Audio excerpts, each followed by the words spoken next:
Eres la sal de la tierra. Pero si la sal pierde su sabor, ¿cómo se sazonará? Entonces no sirve para nada más que para ser arrojada y pisoteada por los hombres. Eres la luz del mundo.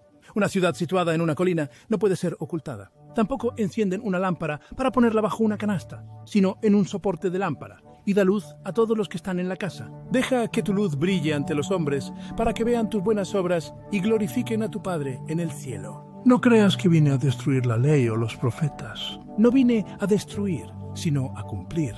Les aseguro que hasta que el cielo y la tierra pasen, ni una jota ni una tilde pasarán de la ley. Hasta que todo se cumpla. Quien, por lo tanto, rompa uno de los mandamientos más pequeños y enseñe a los hombres de esa manera, será llamado mentiroso, llamado el menor en el reino de los cielos. Pero quien los haga y los enseñe, será llamado grande en el reino de los cielos. Porque les digo que a menos que su justicia supere la justicia de los escribas y fariseos, de ninguna manera entrarán en el reino de los cielos. En estos versos, el Señor Jesús trata sobre dos temas. Uno es el carácter que los verdaderos cristianos deben apoyar y mantener en el mundo. El otro es la relación entre sus doctrinas y las del Antiguo Testamento. Es de gran importancia tener opiniones claras sobre ambos temas. Los verdaderos cristianos deben estar en el mundo como la sal. Ahora, la sal tiene un sabor peculiar propio, totalmente diferente a cualquier otra cosa. Cuando se mezcla con otras sustancias, las preserva de la corrupción. Imparte una porción de su sabor a todo con lo que se mezcla. Es útil siempre y cuando conserve su sabor, pero no más. Somos verdaderos cristianos. Entonces, aquí está nuestro lugar y sus deberes. Los verdaderos cristianos deben ser en el mundo como la luz. Ahora, la propiedad de la luz es ser completamente distinta a la oscuridad. La mínima chispa en una habitación oscura se puede ver de inmediato. De todas las cosas, la luz creada es la más útil. Fertiliza, guía, alegra. Fue lo primero que se creó.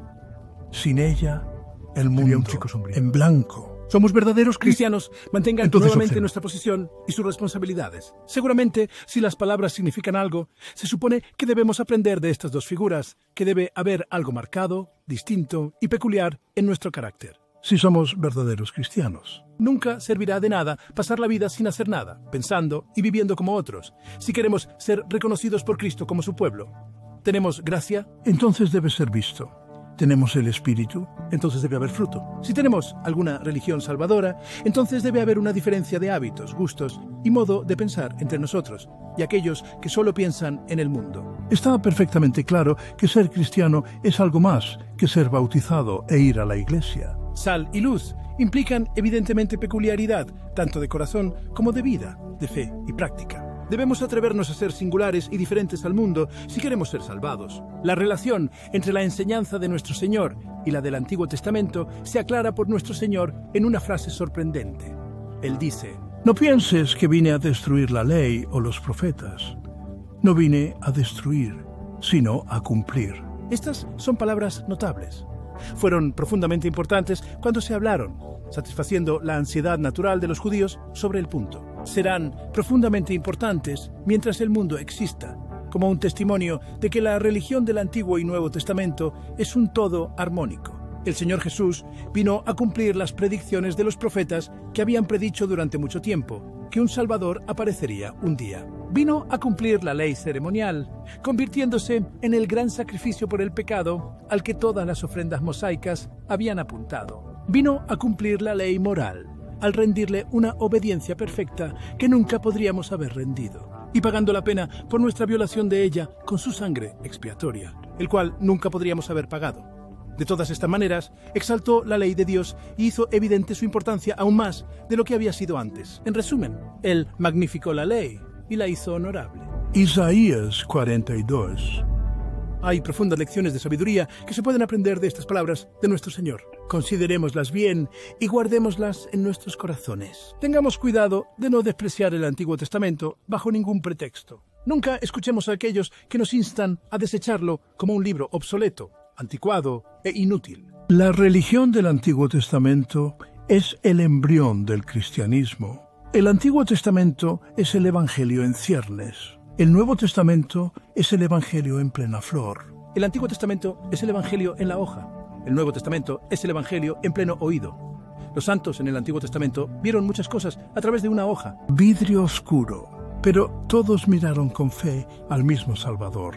y fueron guiados por el mismo Espíritu que nosotros. Estos no son asuntos ligeros. Mucha infidelidad comienza con un desprecio ignorante del Antiguo Testamento. No despreciemos, entre otras cosas, la ley de los 10 mandamientos.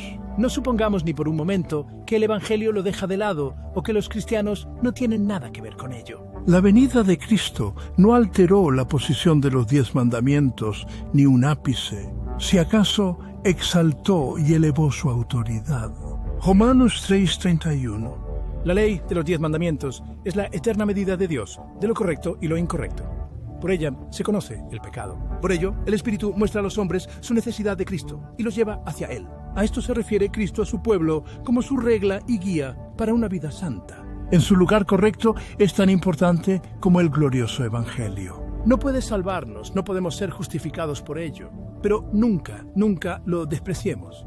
Es un síntoma de un estado ignorante y poco saludable de la religión, cuando la ley es poco estimada. El verdadero cristiano se deleita en la ley de Dios. Romanos 7:22. Finalmente, tengamos cuidado de suponer que el Evangelio disminuyó el estándar de santidad personal y que el cristiano no está destinado a ser tan estricto y particular sobre su vida diaria como el judío. Este es un error inmenso, pero desafortunadamente muy común.